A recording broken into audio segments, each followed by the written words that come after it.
Aujourd'hui, investir au Québec, l'immobilier est vraiment haut, puis c'est difficile de le rentabiliser.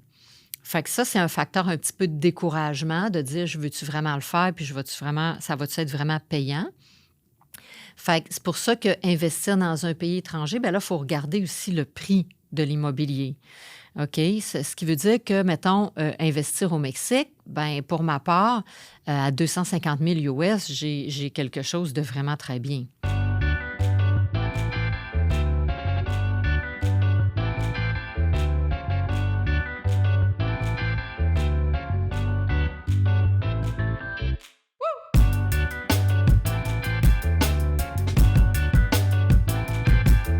Bienvenue dans le podcast Destination Entrepreneur. Je m'appelle Luce Morin, je suis comptable professionnelle agréée depuis plus de 30 ans. Mon parcours, il m'a amené dans le fond à travailler pour des grandes entreprises prestigieuses comme Deloitte, Reebok, Adidas, le groupe Aldo. Puis par la suite, ça m'a permis, avec cette expérience-là, de partir ma propre entreprise, Active Services comptables et fiscaux, en 2011. Dans le podcast, on va vraiment parler de différents sujets. Je veux vous parler de mes expériences, je vais vous parler d'expertise en finance, en fiscalité. On va avoir des invités à chaque mois aussi, des entrepreneurs qui vont nous raconter toutes leurs petites histoires d'entrepreneurs, leurs histoires inspirantes. Ils vont nous reparler de leur parcours, ils vont vous donner des trucs d'entrepreneurs. Fait que je pense que dans le fond, vous ne voulez pas manquer ça. Pour être sûr de rien manquer, moi, je vous invite à nous suivre sur les réseaux sociaux, à nous suivre sur Facebook, sur Instagram, sur TikTok, sur YouTube. Donc, pour être sûr de rien manquer de nos actualités, donc, suivez-nous. Et puis, les liens, dans le fond, vont être dans la bio, ci-dessous. Puis, ensemble, là, je pense qu'on va réussir à libérer votre potentiel pour que vous atteigniez votre destination d'entrepreneur à vous. Je vous souhaite une bonne écoute. Bienvenue à Destination Entrepreneur. On va parler aujourd'hui d'investissement à l'étranger. Dans le fond, je dirais pourquoi pas.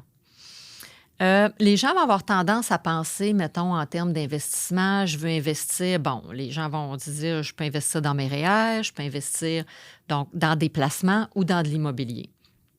Puis les gens vont souvent faire un mix des deux. C'est sûr qu'au Québec, c'est plus simple dans le sens qu'on a des règles établies, on achète un immeuble, on va voir pour une hypothèque, on fait les petits calculs pour voir si ça peut être payant, on va le louer, etc., blablabla. Moi, j'ai tendance à me dire, ce que j'aime d'investir à l'étranger, c'est-à-dire, est-ce que justement, tu sais, c'est sûr qu'il y a des gens, il y a beaucoup de gens, on le sait, qui investissent dans des condos, mettons, en Floride, pour en jouir aussi. Puis il y a des gens, c'est parce qu'ils vont y aller genre 6 mois par année. Moi, je me dis, il y a plein de pays où tu peux investir, mais c'est quoi donc, pourquoi investir à l'étranger, tu sais? Moi, pour moi, c'est que si tu investis dans un condo à l'étranger, c'est que tu peux en profiter. Fait que, tu sais, si tu t'achètes un triplex, oui, ça va être rentable, puis tu vas le louer, mais tu n'as aucune jouissance. Fait que moi, je me dis, pourquoi pas, tant qu'à faire un investissement, pourquoi pas en jouir en même temps aussi, puis en profiter. Fait que, dans le fond, la première règle, si vous partez de zéro, puis c'est de vous dire, mais c'est parce que ça me fait peur, vraiment, comme d'investir à l'étranger. C'est-tu légiféré? C'est-tu... Bon, on va regarder les règles un par un. Moi, je dirais, les premières règles, c'est regarder les règles d'investissement dans le pays où vous aimeriez investir. Fait que c'est sûr, par exemple, que si tu veux investir à Cuba, oublie ça tout de suite, tu ne peux pas, en tant qu'étranger, investir à Cuba. Donc, la première chose, c'est vraiment de regarder le pays où j'aimerais aller. Est-ce qu'il y a possibilité qu'un étranger investisse? Ça, c'est la première chose, parce que sinon, vous allez partir dans tous les sens, vous allez tout faire vos recherches pour rien. Le deuxième point, c'est regarder le prix. Ça, c'est quand même majeur, parce que, tu sais, présentement, si moi, je veux investir au Québec, ça, c'est l'autre point. Si je veux m'acheter un petit chalet, quelque chose, c'est genre 700 000. Peut-être, il y en a, là, il y en a à moindre coût, mais je veux dire, tu sais, aujourd'hui, investir au Québec, l'immobilier est vraiment haut, puis c'est difficile de le rentabiliser. Fait que ça, c'est un facteur un petit peu de découragement, de dire, je veux-tu vraiment le faire, puis ça va-tu être vraiment payant? Fait que c'est pour ça qu'investir dans un pays étranger, là, il faut regarder aussi le prix de l'immobilier. OK? Ce qui veut dire que, mettons, investir au Mexique, ben pour ma part, à 250 000 US, j'ai quelque chose de vraiment très bien. Investir, par exemple, au Pérou, 150 000, tu peux avoir quelque chose de bien. Ça fait que c'est sûr que ça fait une grosse différence d'investissement entre 700 000 puis 100 000. Fait que c'est sûr que tu regardes le prix du pays, puis si tu peux investir là puis que c'est moins cher, ben au moins, c'est un projet comme réalisable si tu as un peu moins d'argent de côté pour faire de l'investissement immobilier. Troisième point important, c'est de savoir est-ce que c'est possible de louer aussi? Parce qu'il y en a beaucoup qui vont acheter des condos pour leurs biens personnels, pour eux, en Floride, mais ça va être dans des complexes que tu ne peux pas louer. Fait que si tu veux vraiment faire un investissement, en théorie, le but, c'est de dire je l'achète, je le loue, puis je peux aussi, moi, y aller de temps en temps, puis en profiter. Fait que c'est important de regarder si tu peux le louer dans les complexes ou les places où que tu regardes pour acheter. Quatrième point, bien s'entourer. Comme tout le temps dans votre vie, un point majeur, c'est de savoir s'entourer, de s'entourer des bonnes personnes pour réaliser votre projet. Donc, il faut que vous trouviez la bonne personne dans le pays comme tel, qui va avoir l'expérience avec les étrangers qui vont investir, qui va être capable de vous guider tout au long de la procédure de votre achat. Donc, qui va vous guider autant pour vous dans la location où vous installer, autant, vous donner un nom de notaire, tout vous guider tout au long de la procédure puis de l'acquisition pour que vous soyez certain de ne pas stresser puis de faire un bon investissement. Maintenant, comment financer le projet? On sait tous que c'est très difficile, sinon presque impossible, de financer de l'immobilier étranger au Canada. Ce qui veut dire que si vous allez voir une institution financière pour acheter un chalet au Québec, ça, c'est toujours pareil, puis c'est faisable parce qu'ils vont prendre... ils vont prendre en compte votre crédit, puis vos revenus et dépenses et tout, mais ils vont prendre en compte aussi, ils vont prendre un peu en retour l'actif qui est la maison. Mais si votre actif est à l'étranger, des fois, il ne vous appartiendra pas. Il vous appartient, mais il y a différentes règles. Donc, vu que c'est un peu plus risqué comme investissement, les institutions financières ne voudront pas vous passer. Ça veut dire qu'il faut trouver une autre façon de financer son projet quand on veut investir à l'étranger. Il y a des possibilités. Dans le fond, la façon la plus simple, c'est sûr que si vous avez d'autres investissements ici immobiliers, puis qu'il y a des parties de payer, vous pouvez réhypothéquer. Fait que là, comme c'est réhypothéqué, ça vous donne de la liquidité. Puis cette liquidité-là, vous pouvez la prendre pour acheter directement en cash l'immobilier à l'étranger.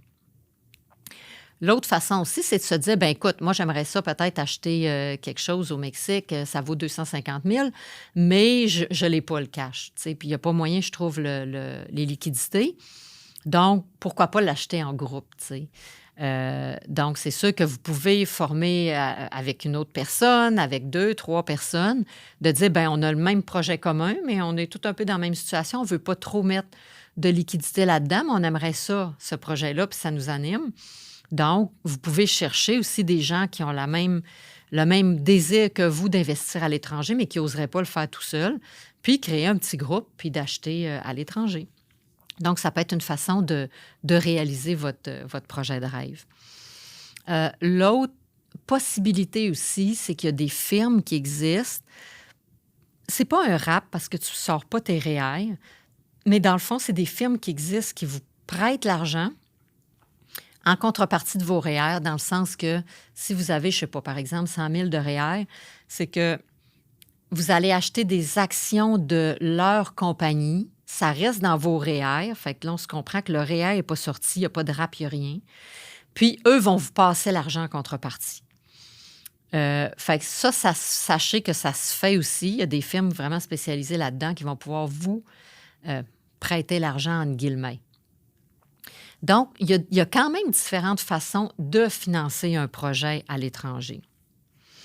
Maintenant, un autre point serait vraiment de s'assurer de bien comprendre quand même les règles. Parce que Dans chaque pays, il va y avoir des règles légales différentes. Donc, vraiment que votre personne ressource vous explique bien les contrats, les règles, avant que vous signiez quoi que ce soit, ça va de soi. De toute façon, c'est ce qu'on fait dans notre vie en général, en théorie. Informez-vous aussi vraiment des règles fiscales. Donc, autrement dit, comme moi, par exemple, je suis au courant des règles canadiennes d'un Canadien qui va investir à l'étranger. Donc, si tu viens me voir pour faire ton rapport d'impôt puis que tu as des revenus locatifs d'un condo au Mexique puis d'un condo en Floride, moi, du côté canadien, quand je vais faire ton rapport d'impôt, j'ai aucun problème, puis je peux t'expliquer ça va être quoi l'impact, puis qu'est-ce que tu dois déclarer dans tes impôts canadiennes. Puis c'est quoi les exigences aussi, c'est quoi les impacts. Fait que ça, c'est important de bien s'informer, mais s'informer aussi du côté du pays où vous allez investir. Par exemple, si tu investis au Mexique, est-ce que tu as une obligation de faire un rapport d'impôt ou de faire d'autres papiers fiscaux au Mexique comme tel, au gouvernement mexicain? Parce que tu ne veux pas passer non plus à côté de quelque chose puis d'avoir des pénalités intéressantes. Fait qu'avant d'investir, informez-vous comme il faut des règles autant canadiennes, si vous êtes Canadien, que des règles dans le pays où vous allez investir. Là, l'autre sujet qu'on parle dans beaucoup de podcasts aussi, toujours le budget. On parle toujours de budget parce que c'est comme la base aussi. On ne se lance pas dans un projet dans notre vie sans faire un budget. Fait que c'est important aussi de faire un budget pour voir est-ce que ça va être rentable ou est-ce que moi, tu sais, mon objectif, c'est-tu juste de m'acheter un actif à l'étranger, d'en profiter, puis de le louer, puis en autant que ça paye les frais, pour pas que j'aie de frais à débourser par la suite, ça peut être bien correct. Tu sais, peut-être que tu n'es pas obligé de faire tant d'argent en location, en autant que tu en profites puis que ça paye les frais. Tu sais, mais il faut quand même faire un budget pour voir est-ce que les frais vont se payer ou est-ce que dans le futur, je vais quand même avoir, je ne sais pas, moi, 3 000, 4 000, 10 000 piastres à débourser par année. Tu sais, c'est comme important parce que ça va affecter ton budget personnel aussi. Fait que comment faire le budget? Bien, dans le fond, c'est sûr que le budget d'achat, si le condo vous coûte 250 000, bien là, c'est vraiment de rentrer dans les frais d'achat, les frais de notaire, les frais de commission de courtier, les frais d'achat de meubles parce que tu vas le meubler pour le louer aussi. Donc, tout ça, ça va faire partie de ta mise de fonds. Puis, ta mise de fonds, donc, après ça, tu vas la chercher avec ton investissement de départ, puis c'est déjà payé. L'autre budget, c'est vraiment le budget annuel. Pas le budget d'achat, mais de dire, bon, annuellement, c'est quoi les frais que je vais avoir à payer? OK? Donc, si tu veux le louer, tu vas avoir des frais de publicité probablement. Tu peux avoir des frais de petits achats que tu vas faire pendant l'année, des petits trucs qui manquent dans ta maison, des frais d'entretien, réparation, bien sûr, parce qu'une maison, ça use, puis il y a toujours des choses qui brisent. Taxe foncière, la plupart du temps, il y en a dans tous les pays, il va y avoir quand même une taxe à payer sur ta maison à chaque année. Des frais de condo, des assurances, l'électricité, puis l'Internet, parce que tu vas avoir du Wi-Fi. Tu veux qu'il y ait un Wi-Fi pour que les gens s'y louent, c'est clair qu'ils n'iront pas chez vous si tu n'as pas de Wi-Fi. Donc, ça, c'est les dépenses vraiment de base. Fait que là, il faut essayer de les estimer. Donc, de s'informer dans le pays où tu achètes, bien, combien ça coûte. C'est combien coûtent les tasses, les assurances, blablabla. Fait que là, une fois que tu as tout estimé ces dépenses-là, là, comme tu veux louer ton condo, tu vas avoir probablement des frais. Bien, tu veux faire affaire avec un gestionnaire, c'est sûr, parce que tu es dans un pays étranger. Ça fait que c'est pas toi qui vas s'en occuper, comme au Québec, à louer ton logement puis à faire l'entretien-réparation. Donc, il faut que tu trouves vraiment une personne ressource, un manager, qui va s'occuper de louer, donc de mettre sur les Airbnb, etc., de mettre ton condo en location pour être capable de louer. Donc, tu vas avoir des frais pour ce manager-là, des frais de commission. Ensuite aussi, tu vas avoir des frais de ménage puis d'entretien parce qu'à toutes les fois que ça va changer de groupe, le ménage doit se faire. Puis c'est ton manager, cette personne-là, qui va s'occuper, dans le fond, de tout gérer ça. Autant de gérer, dans le fond, la location, de dire je le loue, mais la gestion des gens qui arrivent puis qui partent, Puis aussi, d'être la personne contact, parce que quand tu as une location, ben là, il y a des gens qui vont manquer de trucs des fois, puis qui vont dire « Ah, j'ai pas de serviette, j'ai pas ça. » Fait que le manager, c'est comme une personne clé qui va vraiment s'occuper de ta maison comme si tu étais là, parce qu'oublie pas que là, tu n'es pas présent puis tu es loin. Fait que cette personne-là, c'est sûr qu'elle, elle rentre dans le budget aussi. Ça fait que c'est de voir combien cette personne-là va te charger en ménage, en frais de commission, en frais de gestion. Elle va aussi souvent payer des comptes, comme mettons, c'est parce que, tu sais, si tu es à l'extérieur, puis encore là, par exemple, au Mexique, ben comment tu fais pour payer tes taxes de maison? Tu sais, c'est pas comme nous, là, tu sais. Nous, mettons, le compte de taxes arrive, tu le payes, tu as 2 dates dessus, tu sais, mais là, tout est différent quand tu es à l'étranger. Fait que c'est super important d'avoir quelqu'un qui va s'occuper de ça pour pas que tu passes tout droit. Fait qu'une fois que tu as fait ton budget, bien là, ça te permet de voir vraiment ton montant de dépenses qui est là, qui est vraiment là annuellement.